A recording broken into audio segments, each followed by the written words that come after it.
হাই friend, মই Debabrata Das daily market এনালাইচিছৰ নতুন এটা ভিডিঅ'ত আপোনালোকক ৱেলকাম জনাইছোঁ। অহাকালি বেংক নিফটিৰ এক্সপাইৰী হয়। আমি এক্সপাইৰী দিনাখন আমি কেনেকৈ ট্ৰেড প্লেন কৰিম সেইটো এবাৰ আমি চাম, আৰু নিফটিৰ কাৰণে আমি কেনেকৈ ট্ৰেড প্লেন কৰিম সেইটোও আমি চাম। এতিয়া আমি বেংক নিফটিৰ যিটো ফাইনেল ক্ল'জ পাইছোঁ সেইটো হৈ আছে 45,368, যিটো হৈ আছে প্ৰিভিয়াছ ডে'ৰ পৰা 75 পইণ্ট ডাউনত আমি ক্ল'জ কৰিছোঁ। আৰু যিটো আমাৰ যোৱাকালি যিটো আমাৰ ডেইলি টাৰ্গেট আছিলে সেই টাৰ্গেটটো আমাৰ কমপ্লিট হৈছে। যোৱাকালি মই কৈছিলোঁ যে ইয়াত এটা বেৰিছ ফ্লেগ পেটাৰ্ণ হৈ আছে। যদি এইটো যদি ইয়াৰ পৰা যদি আপছাইডত যদি ব্ৰেকআউট দিয়ে তেতিয়াহ'লে ই যিটো আমাৰ বেৰিছ ফ্লেগ পেটাৰ্ণ আছে সেইটো এক্টিভ নহ'ব, আৰু যদি ই ডাউন ছাইডে যদি এইটো যিটো ছাপৰ্ট আছে সেই লাইনটোৰ তলত যদি ই ব্ৰেকডাউন দিয়ে তেতিয়াহ'লে আমাৰ যিটো বেৰিছ ফ্লেগ পেটাৰ্ণ আছে সেইটো এক্টিভ হৈ যাব। আৰু আজিও প্ৰাইচটো ইয়াৰ মাজতে ক্ল'জ দিছে। ইয়াৰ হাইটো যদি ব্ৰেক কৰে তেতিয়াহ'লে আমাৰ আপছাইডৰ কাৰণে যিখিনি লেভেল ওলাই আহিব সেইটো হ'ব 45,677, তাৰপিছত হ'ব 46,055, তাৰপিছত হ'ব 46,155। এইটো হৈছে আপছাইডৰ কাৰণে। আৰু যদি আমি ডাউন ছাইডৰ কাৰণে চাওঁ তেতিয়াহ'লে হ'ব 45,055, তাৰপিছত হ'ব 44,866, তাৰপিছত হ'ব 44,655 আৰু হ'ব 44,433। এইটো হৈছে ডাউন ছাইডৰ কাৰণে। এতিয়া আমি ইণ্টাৰনেট আমি কেনেকৈ প্লেন কৰিম, যিহেতু কালি বেংক নিফটিৰ এক্সপাইৰী হয়, তো আমি কেনেকৈ ইণ্টাৰনেট ট্ৰেড প্লেন কৰিম সেইটো এবাৰ আমি চাই লওঁ। যিটো আমি লাষ্ট আমাৰ যিটো যোৱাকালি আমি প্লেন কৰিছিলোঁ যে আমাৰ যিখিনি লেভেল হ'ব, যদি এইটো ব্ৰেক কৰে আপছাইডৰ কাৰণে তেতিয়া ই এটা আপ মুভ ল'ব, আৰু যদি ইয়াৰ ল'টো যদি ব্ৰেক কৰে তেতিয়াহ'লে ই ডাউন ছাইডে ই আহিব, প্ৰাইচটো আহিব। আৰু চাওক এই যিটো হাই আছে আৰু ইয়াৰ যিটো ল' আছে ইয়াৰ মাজতে প্ৰাইচটো এটা ৰেঞ্জৰ ভিতৰতে সোমাই আছে। আৰু ইয়াত যিটো এটা আমি কৈছিলোঁ যে ইয়াত এটা বুলিছ এটা ফ্লেগ পেটাৰ্ণ হৈ আছে, সেই বুলিছ যিটো ফ্লেগ পেটাৰ্ণ সেইটো এক্টিভ হোৱা নাই, আৰু এইটো ইয়াৰ মাজতে প্ৰাইচটো ৰৈ গৈছে। এতিয়া আমি চাম যে এতিয়া আমি কেনেকৈ ট্ৰেড প্লেন কৰিম। ইয়াত চাওক, ইয়াত প্ৰাইচটো আজি দুদিন ধৰি এটা ৰেঞ্জৰ ভিতৰত আছে। এতিয়া এই ৰেঞ্জটো যেতিয়া ব্ৰেকআউট কৰিব, হ'লে ওপৰ ছাইডে নহ'লে ডাউন ছাইডে, তেতিয়া আমি এটা ট্ৰেড আমি দেখিবলৈ পাম। যদি আপ ছাইডে যদি এইটো জেগাত যদি অ'পেন হয়, এইটো এৰিয়াত যদি অ'পেন হৈ ই যদি ডাউন ছাইডে আহে তেতিয়াহ'লে ডাউন ছাইডৰ কাৰণে যিখিনি আমাৰ লেভেল হ'ব সেইটো হ'ব 45,111, তাৰপিছত হ'ব 45,000 ৰাউণ্ড ফিগাৰৰ যিটো লেভেল সেইটো হ'ব, তাৰপিছত হ'ব 44,825, আৰু হ'ব 44,711। এইটো হৈ গৈছে ডাউনৰ কাৰণে।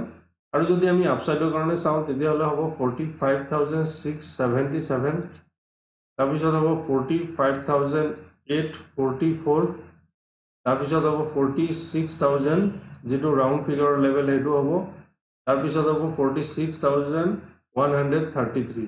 এইটো হৈ গৈছে আপছাইডৰ কাৰণে।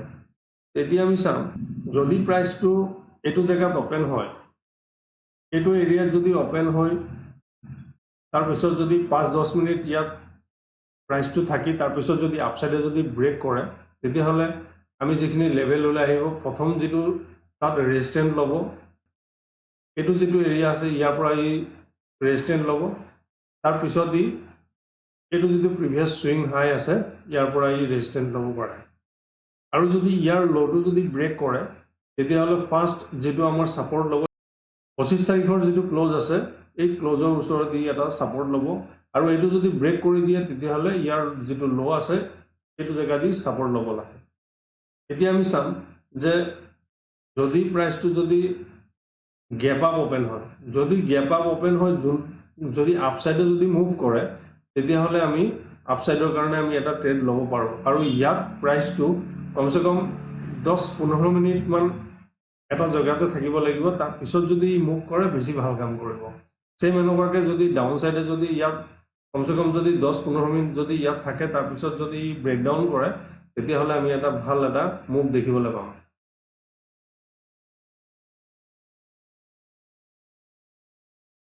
এতিয়া চাম আমি নিফটিত আমি কেনেকৈ ট্ৰেড প্লেন কৰিব পাৰোঁ।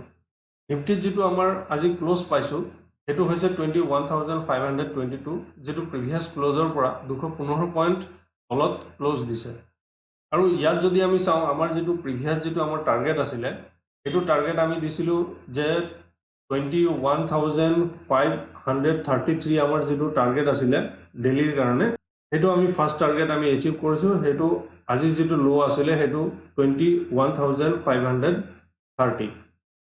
এতিয়া প্ৰাইচটো চোৱাক এটা ৰেঞ্জৰ ভিতৰতে প্ৰাইচটো সোমাই আছে আৰু এইটো ৰেঞ্জ এতিয়ালৈকেও ব্ৰেক কৰা নাই আৰু ইয়াৰ মাজতে আছে। এতিয়া যদি এইটো যদি আজিৰ যিটো ল' আছে এইটো যদি ডাউন ছাইডে যদি ব্ৰেকডাউন দিয়ে তেতিয়াহ'লে ইয়াৰ যিখিনি লেভেল ওলাই আহিব ডাউন ছাইডৰ কাৰণে সেইটো হৈ যাব 21,433, তাৰপিছত হ'ব 21,355, তাৰপিছত হ'ব 21,285। এইটো হৈ গৈছে ডাউন ছাইডৰ কাৰণে। আৰু যদি আমি আপ ছাইডৰ কাৰণে চাওঁ তেতিয়াহ'লে হ'ব 21,855, তাৰপিছত হ'ব 21,933, তাৰপিছত হ'ব 22,000 যিটো ৰাউণ্ড ফিগাৰ লেভেল আছে সেইটো হ'ব এইটো আপ ছাইডৰ কাৰণে। 15 মিনিট চাৰ্টত আমি চাওঁ যে অহাকালি আমি কেনেকৈ ট্ৰেড প্লেন কৰিব পাৰোঁ। যোৱাকালি মই কৈছিলোঁ যে ইয়াত যদি প্ৰাইচটো অপেন হয়, ফ্লেট অপেন হৈ যদি ই অলপ ৰেঞ্জ বনাই যদি ডাউন ছাইডে আহে তেতিয়াহ'লে ই ডাউন ছাইডে এটা আমি ট্ৰেড পাব পাৰোঁ। আৰু যিখিনি আমাৰ লেভেল আছিলে তাৰ আমি দুটা লেভেলে আমি এচিভ কৰিছোঁ। আৰু যিটো আমাৰ থাৰ্ড যিটো আমাৰ লেভেল আছিলে 21,400 যিটো 90 আছিলে সেইটো আজি যিটো ল' মাৰিছে এইটো 21,501ত আহি ছাপৰ্ট লৈছে। ছাপৰ্ট লৈ ই 21,530 দি ক্লোজ দিছে। যদি প্ৰাইচটো যদি এইটো জেগাত যদি অপেন হয়, এইটো জেগাত অপেন হৈ যদি অলপ সময় যদি টাইম স্পেণ্ড কৰে তাৰপিছত যদি ই ব্ৰেক কৰে তেতিয়াহ'লে আমাৰ যিটো ফাৰ্ষ্ট যিটো আমি ছাপৰ্ট ল'ম সেইটো যিটো ল' আছে ইয়াৰ পৰা আমি ছাপৰ্ট ল'ম। তাৰ পিছত যিটো হ'ব ইয়াৰ যিটো ক্লোজ আছে 25 তাৰিখৰ যিটো ক্লোজ আছে ইয়াৰ পৰা আমি ছাপৰ্ট ল'ম। আৰু এইটো যদি ব্ৰেক কৰি দিয়ে তেতিয়াহ'লে আমি প্ৰাইচটো ইয়াৰ ল'ৰ ওচৰত আহি ছাপৰ্ট ল'ব। আৰু যদি ইয়াত এতিয়া যদি আপছাইডে যদি ব্ৰেকআউট দিয়ে তেতিয়াহ'লে আমাৰ প্ৰথম যিটো আছে ইয়াৰ পৰা তাৰপিছত এইটো জেগাৰ পৰা আমি আপছাইডৰ কাৰণে লেভেলখিনি হ'ব 21,588, তাৰপিছত হ'ব 21,633, তাৰপিছত হ'ব 21,711। আৰু যদি আমি ডাউন ছাইডৰ কাৰণে চাওঁ তেতিয়াহ'লে হ'ব 21,433, তাৰপিছত হ'ব 21,377, তাৰপিছত হ'ব 21,311। এইটো হৈ গৈছে ডাউন ছাইডৰ কাৰণে। এতিয়া চাওক যদি কালি প্ৰাইচটো যদি গেপ আপ অপেন হয়, গেপ আপ অপেন হৈ যদি 15 মিনিটৰ কেণ্ডেলৰ যিটো হাই আছে হাইটোক যদি ব্ৰেক কৰে আৰু যদি ইয়াৰ ওচৰত যদি এটা ইনচাইড কেণ্ডেল যদি হয়, ইনচাইড কেণ্ডেল হৈ যদি এইটোক যদি ব্ৰেক কৰে তেতিয়াহ'লে ওপৰত যোৱাৰ ই চান্স আছে, তেতিয়াহ'লে ই আপছাইডে যোৱাৰ চান্স আছে।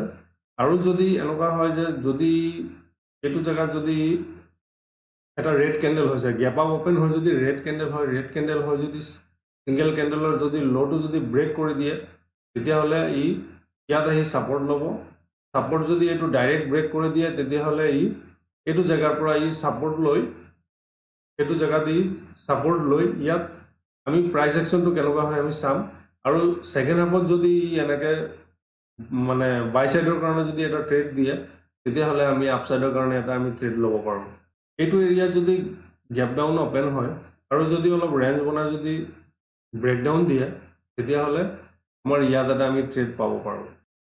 আৰু যিহেতু ইয়াত বাজেট আছে যিটো কাৰণে ইয়াৰ যিখিনি এতিয়া মুভমেণ্টখিনি থাকিব আমি অলপ চাই চিতি ট্ৰেড কৰিব লাগিব, কিয়নো বাজেটৰ ওচৰত আমি অলপ এলাৰ্ট হৈ কাম কৰিলে আমাৰ কাৰণে ভাল।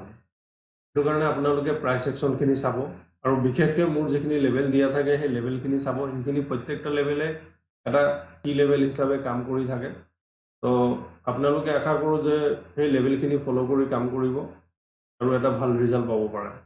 ইয়াত চাওক প্ৰাইচটো যেতিয়া এনেকৈ আপছাইডে গৈছে, আপছাইডে গৈ যেতিয়া আকৌ কণ্টিনিউ যেতিয়া নেক্সট ডে যেতিয়া এনেকৈ ডাউন ছাইডে আহে তেতিয়া প্ৰাইচটো এনেকুৱা এটা ৰেঞ্জৰ ভিতৰত অহাকালি এনেকুৱা এটা ৰেঞ্জৰ ভিতৰত দি থাকিব পাৰে, ইয়াৰ ভিতৰতেই থাকিব পাৰে। আৰু যদি এনেকুৱা যদি এটা ৰেঞ্জৰ ভিতৰত যদি থাকে, তেতিয়াহ'লে আমাৰ নেক্সট যিটো নিফটিৰ যিটো এক্সপাইৰী হ'ব, তাত আমি ট্ৰেড কৰিবলৈ আমাৰ তেতিয়া এটা ধুনীয়া আমি ট্ৰেড পাব পাৰোঁ। সেইটো কাৰণে চাওঁ আমি প্ৰাইচ একশ্যনটো অহাকালি কেনেকৈ হয়, আৰু সেইমতেহে আমি আমাৰ ট্ৰেড প্লেন কৰিম। আশা কৰোঁ আপোনালোকৰ ভিডিঅ'টো ভাল লাগিব। যদি ভাল লাগে তেতিয়াহ'লে লাইক, শ্বেয়াৰ এণ্ড ছাবস্ক্ৰাইব কৰিব, আৰু যদি নতুন হয় তেতিয়াহ'লে ছাবস্ক্ৰাইব কৰিব, নটিফিকেশ্যনৰ বেলটো ক্লিক কৰিব, যাতে নতুন নতুন ভিডিঅ'খিনি আপোনালোকে সোনকালে পাব পাৰে। ধন্যবাদ।